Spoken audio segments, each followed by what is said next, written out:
안녕하십니까. 신의기들 국방TV 시큐리티 뉴스입니다. 자, 오늘도 우크라이나 전황 그리고 이스라엘 상황 같이 살펴보도록 하겠습니다.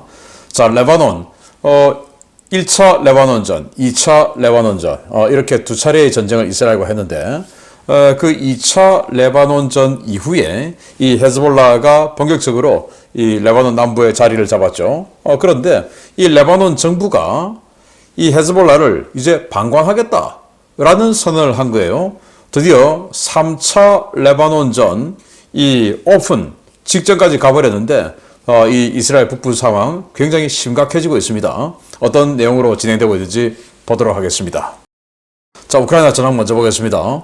780명의 러시아군을 사살했다라고 밝혔고, 전차는 21대 격파, 장갑차 38대 격파, 차량 39대 격파, 특수장비 13대 격파, 야포 24문 격파, 다란장 로켓 2문 격파, 무인항공기 41대 격추, 미사일 1발 요격 등의 전과가 있다라고 밝혔고, 총 98회의 교전을 했고, 적 화력 공세, 즉 러시아군의 화력 공세가 아주 거세다 이렇게 밝혔습니다. 우크라이나 국방부는 러시아가 지금 대공세 준비한다고? 그런데 여러 축선에서 동시에 공격하는 것은 러시아 능력 안 된다 라고 조금 이 평가절하를 했고요. 그렇게 되기를 기대합니다. 영국 정보국은 러시아가 A-56 조기 경보기 격추되었죠. 이 손실이 러시아군의 작전 능력에 큰 악영향을 미칠 것이다 라는 거예요. 현재 가동되고 있는 A-56 조기 경보 통제기가 8대 불과한데 러시아가 얼마나 넓습니까? 그래서 극동지역 공중초계 해야 되죠. 그리고 북극지역 공중초계 해야 되죠. 그런데 여기 전장에 더 많은 초계해야 되죠. 그런데 불과 8대밖에 없는데 그 중에 한 대가 격추되었으니 이 전장에 투입되어야 할 이 조기 경보기 굉장히 이제 힘들어진다. 작전 공백 생긴다. 이 말이죠. 그건 정말 잘 됐습니다.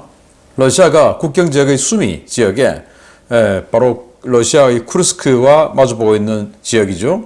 하르키우 북쪽이죠. 이 수미 지역에 포병, 드론, 미사일 등 다 틀어서 집중 공격을 실시했다라는 소식입니다.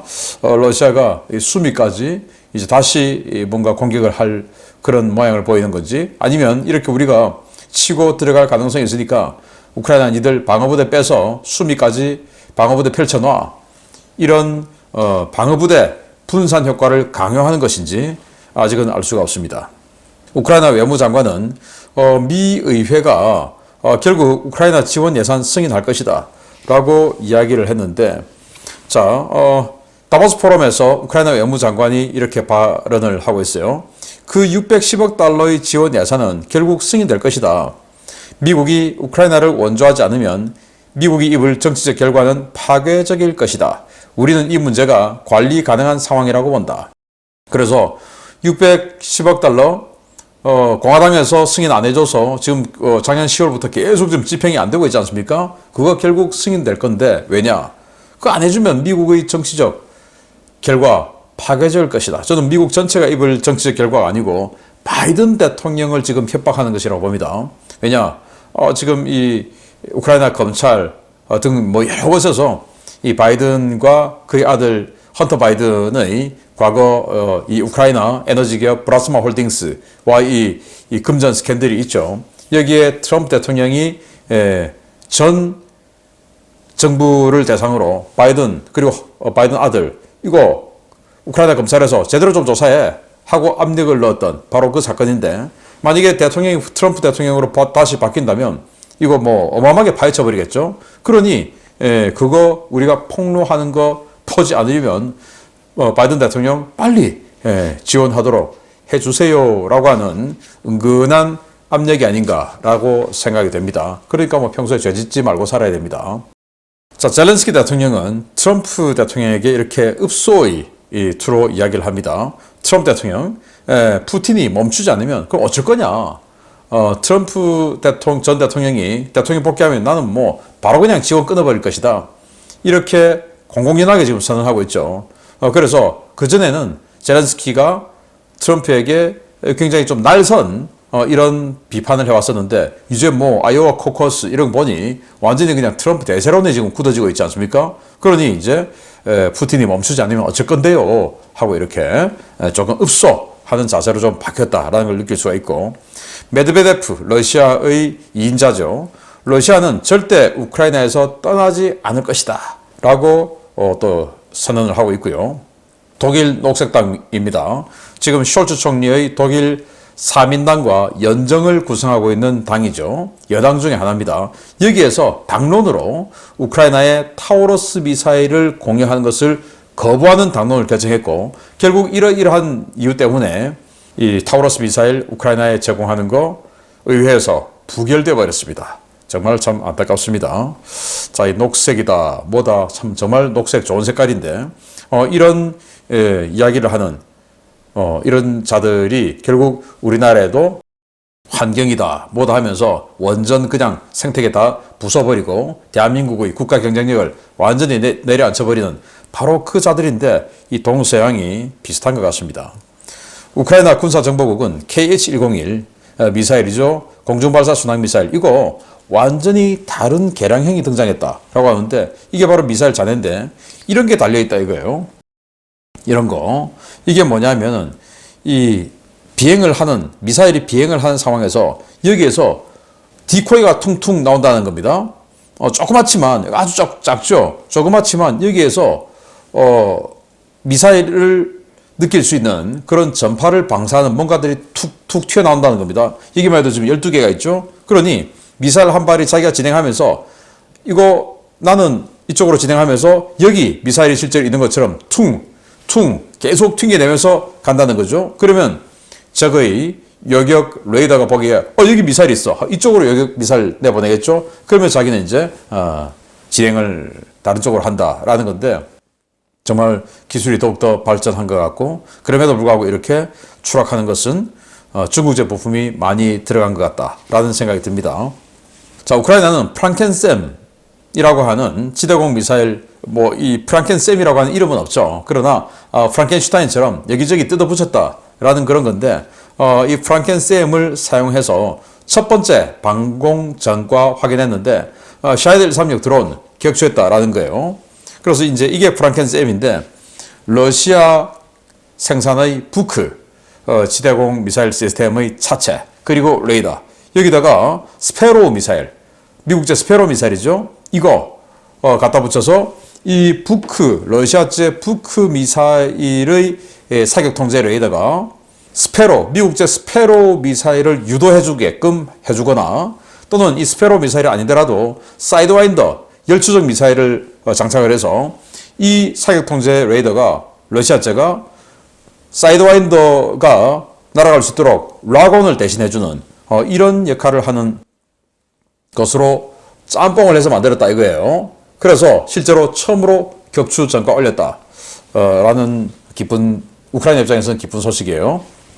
ISW는 러시아가 발틱 3국으로 확전을 위한 정보전 여건 조성 중이다 라고 하는데, 푸틴 러시아 대통령이 1월 16일 발틱 3국 문제에 대해서 국영 TV에서 이렇게 발언을 하고 있습니다. 라트비아를 비롯한 발트의 연안 국가들이 러시아인을 박해하거나 추방하고 있다. 이는 러시아의 국가 안보에 직접적인 영향을 미치고 있다. 갑자기 라트비아는 발트 3국 중에서 이 에스토니아가 제일 북쪽에 있고, 그 다음에 라트비아, 그리고 리투아니아, 이런 순서대로 있는데, 이 발트 연안 국가들 내에 이 발틱 3국 중에 러시아계 주민들이 꽤 있다는 거죠. 그래서 발틱 3국이 그 러시아계 주민들을 박해하고 추방한다. 이거 마치 2014년도 10년 전에 돈바스, 즉 도네츠크와 루안스크에 하던 거하고 지금 똑같은 이야기를 하고 있는 겁니다. 즉 지금 이제 분란전, 심리전 들어갔다라는 거고, 우크라이나 다음은 나토다, 우크라이나 다음은 유럽, 그리고 발틱 3국이다 라고 하는 최근의 그 예상을 실제로 이제 실현하고 있는 것이다 라는 겁니다. 이 부분에 대해서 독일의 군사 기밀 자료가 유출이 됐는데, 그걸 독일 빌트지가 이 폭로성 보도를 했어요.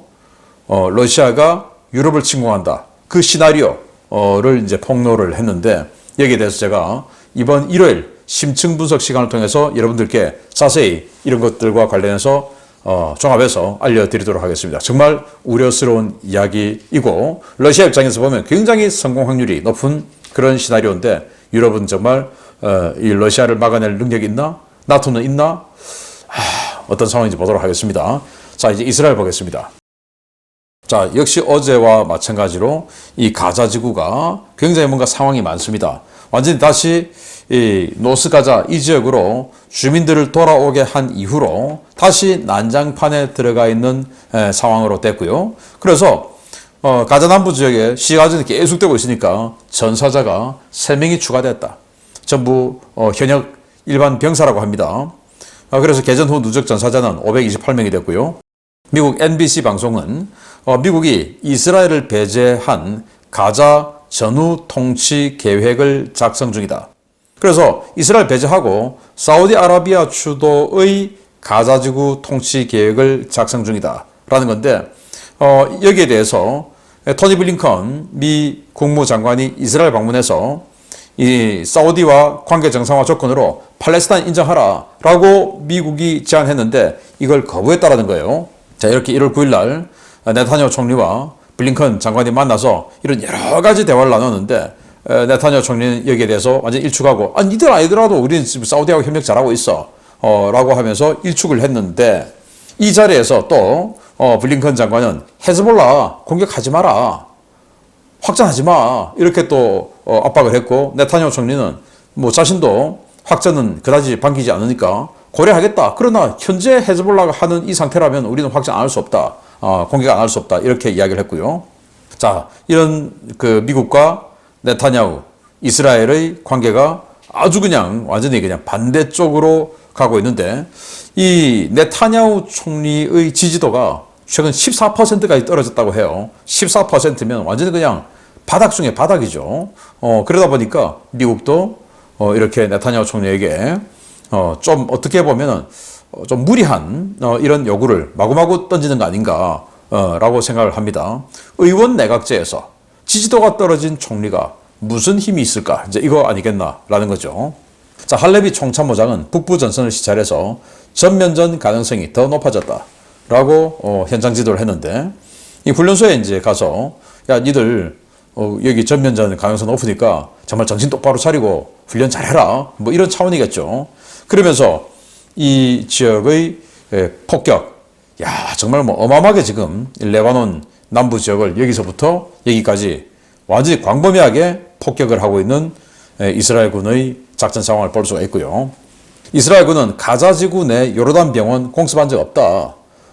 손상 없다. 이렇게 이야기를 했는데 지금 다시 이제 노스가자에서 이렇게 상황이 벌어지고 있으니 여기에 대해서 다시 반 이스라엘 측에서 뭔가 심리전에 들어가는 거죠. 그래서 여기 뭐 의사회라든지 또 아니면 UN 팔레스타인 난민 지원 기구 등 이런 곳에서 계속 이야기하는 겁니다. 이들 왜 요르단 병원 거기 요르단에서 만들어준 병원이죠. 거기를 공습했냐? 그래서 민간인 많이 죽었잖아. 라고 계속 지금 이야기하고 있는데 이스라엘군이 무슨 소리야? 우리 들어가 봤더니 건물도 멀쩡하고 폭격 흔적 없어. 손상 미확인. 자, 이렇게 이야기하고 있음에도 불구하고 계속 이 하마스를 지지하는 자들은 요르단 병원 공습에서 이스라엘군이 인도주의적 범죄를 저질렀다라는 심리전을 하고 있다라는 겁니다. 자, 알자지라 방송은 바이든 대통령이 후티 반군을 이 국제 테러 단체로 지정한 것은 이건 효과도 없고 그냥 불장난이다.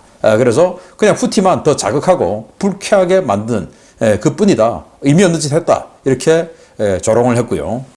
이라크는 지금 이라크의 아르빌 지역이죠. 북부 지역, 이 쿠르드족들이 있는 그 지역에 미국 영사관 그리고 국제공항, 이 국제공항에 또 미군이 주둔하고 있고 그리고 또 미 특수전 부대가 사용하는 미 공군기지 이 세 군데를 탄도미사일 공격을 했는데 이란이 여기에 대해서 이제 이라크도 가만히 있지 않고 계속 이란을 비난을 하고 있어요. 그래서 이란 니들이 공격한 시설은 모사드 그거 아니다. 여기는 민가다 민가. 거기를 왜 공격하냐. 이렇게 이야기를 하고 있고 이라크 총리는 그러면서 지금 미군, 프랑스군 등등이 이라크에 주둔하고 있으니까 이라크에 더 이상 외국군 필요 없다. 니들 나가라.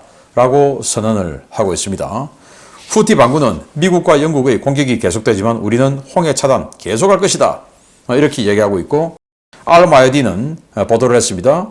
이란 이슬람 혁명 수비대가 몰디브와 인도 근처에서 이스라엘 선박을 공격을 시도했다라는 건데, 정말 놀랍게도 이란에서 2,300km 떨어진 이 몰디브, 여긴 더 멀죠. 그리고 인도 코치 항의 앞, 여기에 있는 이스라엘 관련 선박을 배를 보내가지고 배에서 드론으로 공격을 시도를 했다라는 겁니다. 여기. 정말 멀리까지 갔죠. 참 희한합니다.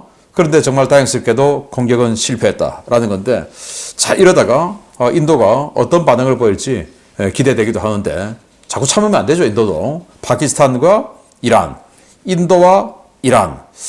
야, 또 인도와 파키스탄 적인데 어떻게 될지 모르겠습니다. 자, 중요 소식 보겠습니다. 이스라엘과 레바논 헤즈볼라가 전면전을 앞두고 국경 전역에서 치열한 기싸움을 벌이고 있는 가운데 헤즈볼라가 미국의 평화 중재안을 거부했다는 소식입니다. 비교적 중립적인 입장이었던 레바논 정부도 이스라엘과의 전면전을 경고하고 나섰습니다. 현재 레바논과 이스라엘 국경 지역의 상황은 매우 위중한 상황이며, 이 지역에서 전쟁이 발발할 경우 레바논에서 발사되는 대량의 미사일이 이스라엘 전역에 떨어지고 전쟁은 지역 전쟁으로 확대될 것이라고 압달라 보우 하비브 레바논 외무장관이 현지 시각 1월 18일 경고했습니다. 하비브 장관은 국경 지역에서 헤즈볼라와 이스라엘 간의 교전이 점점 치열해지고 있고 양측은 점점 더 공격적으로 나서고 있다라며, 전쟁이 발발할 경우 레바논에서 대량의 미사일이 날아가 이스라엘에 떨어질 것이며 전쟁은 중동의 지역 전쟁으로 확대될 것이라고 말했습니다. 이는 그동안 헤즈볼라와 선을 그어왔던 레바논 정부가 레바논 남부 지역에서의 헤즈볼라 활동을 승인 또는 지원하고 경우에 따라서는 레바논도 이스라엘과의 전투에 참가할 수 있다는 것을 경고하는 것인데요. 이에 앞서 레바논은 최근 수도 베이루트를 비롯해 레바논 전역에 가해지고 있는 이스라엘의 공습을 침략 행위라며 강력하게 비난해온 바 있습니다. 하비브 장관의 이 같은 경우는 현재 산발적인 교전 수준에서 진행되고 있는 헤즈볼라와 이스라엘군 사이의 충돌이 확대될 경우 적게는 4만여 발, 많게는 15만 발 이상의 로켓탄과 수백 발의 탄도미사일을 보유하고 있는 것으로 알려진 헤즈볼라가 이스라엘에 대한 전면전에 나설 것임을 시사하는 것인데요. 이와 관련해 로이터는 현지 시각 1월 18일 미국이 헤즈볼라 측에 제안한 중재안을 헤즈볼라가 거부했다며 확전 가능성을 경고했습니다. 미국은 지난주 아모스 호스타인 대통령 중동 특사를 이스라엘과 레바논에 급파해 이스라엘의 가자지구 지상작전 잠정 중단과 헤즈볼라 전투부대의 국경 7km 이북지역 이동이라는 중재안을 제시했는데요. 헤즈볼라 측은 우리는 협상할 준비가 되어 있다 라면서도 호스타인의 제안은 비현실적인 주장이라며 미국의 중재안을 받아들이지 않았습니다. 로이터 보도에 따르면 헤즈볼라는 미국 측에 가자지구에서 이스라엘군이 철수하고 완전한 휴전이 이루어질 때까지 이스라엘에 대한 공격은 계속될 것이라고 통보했는데요. 해당 협상에 참여한 레바논 고위 관료는 헤즈볼라는 무장 해제나 병력 철수와 같은 것과는 오랫동안 담을 쌓고 살았던 조직이고 병력 대부분이 국경 지역에서 나고 자란 사람들이라 이주는 있을 수 없다라고 성토했습니다. 이스라엘 역시 강경한 입장을 고수하고 있습니다. 현지 시각 1월 17일 북부 사령부 예하에 동원된 병력 훈련장에 나타난 헤레즈 할레비 참모총장은 레바논 전선에서 이스라엘군의 목표는 명확하다. 주민들과 적들을 북쪽으로 올려보내는 것이라며 북부 지역에서 전쟁이 날 수 있다.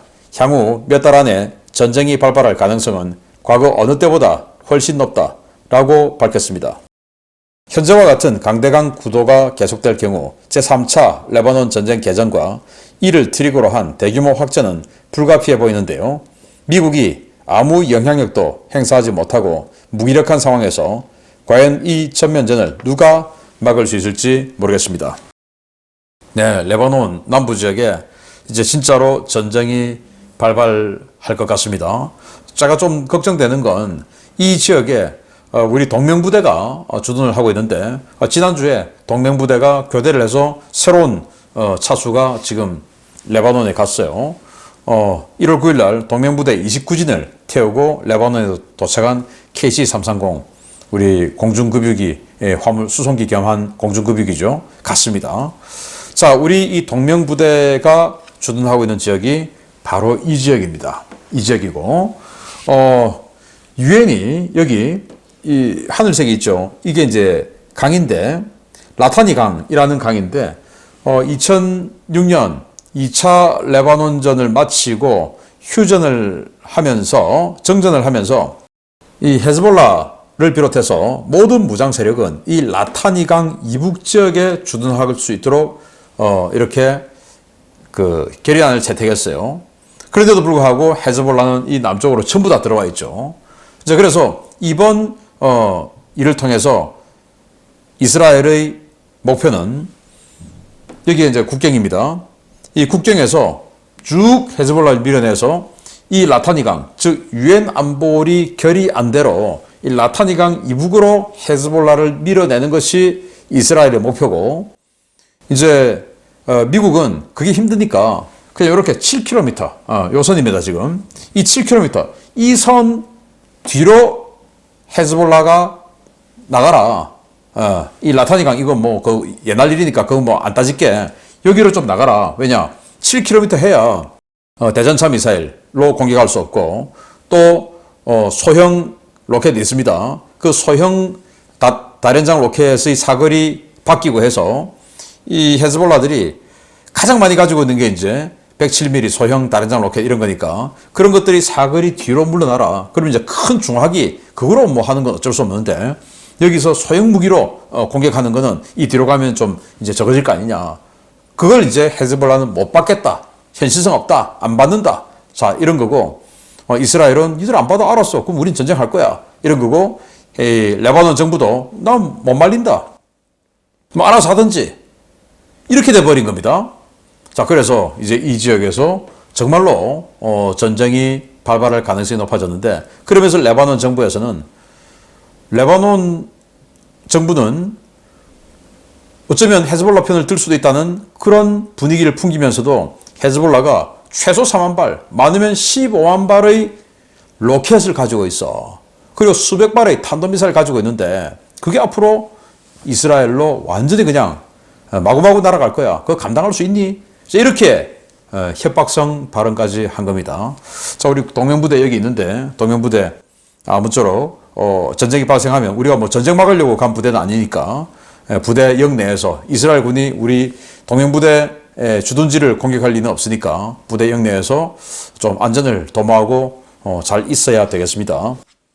그래서 이 107mm 로켓 비롯해서 여기까지 스커드 미사일, 그리고 이란제 파테 110 뭐 이런 것 등 해서 많은 종류의 로켓과 미사일을 가지고 있고, 그리고 여기 뭐 대전차 미사일, 그리고 대한미사일도 중국제 C-802, 그리고 러시아제 초음속 미사일이죠. 야혼트. 이런 거로 하이파에 들어가는 거 그냥 마구마구 때려버리면 니들 감당할 수 있냐? 이스라엘 국가 경제 그냥 무너지는 거 아니냐? 라는 거. 대공미사일도 보병 휴대용 대공미사일에서부터 판치르, 그리고 게코, 또 부크 등 종류대로 다 있어. 이런 식으로 지금 압박을 하고 있는데, 이스라엘이 어떻게 대응을 할지, 정말로 3차 레바논전이 벌어질 것 같은데, 지금 뭐 중전은 실패하고 레바논 정부마저도 그래 뭐 우리는 뭐 지켜보겠다, 헤즈볼라 알아서 하도록 놔두겠다, 이렇게 돼버리니 정말로 전쟁이 커질 것 같습니다. 우려스러운 마음 가지면서 계속 조사해서 알려드리겠습니다. 마치겠습니다. 감사합니다.